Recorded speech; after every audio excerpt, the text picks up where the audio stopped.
அஸ்ஸலாமு அலைக்கும். இதோ பாருங்கள், இரண்டு கடல் தண்ணீரும் ஒன்றோடு ஒன்று கலக்கவில்லை. அல்லாஹு அக்பர். இதை பார்த்தீர்களா? இரண்டு கடலில் உள்ள சுவையும் வேறுபட்டது, நிறமும் வேறுபட்டது, அதிலுள்ள உப்பு தன்மையும் வேறுபட்டிருக்கிறது. இது மனிதர்களுக்கு அல்லாஹ் காட்டியுள்ள மிக பெரும் ஒரு அத்தாட்சிகளில் ஒன்றாகும். கடல் நீர் ஒன்றோடு ஒன்று கலக்காததன் காரணம் என்னவென்று உங்களுக்கு தெரியுமா?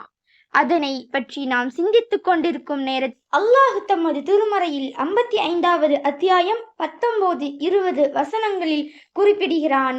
மரஜல் பஹ்ரைனியல் தக்கியான், அவனே இரு கடல்களை ஒன்றோடு ஒன்று சந்திக்கச் செய்தான்.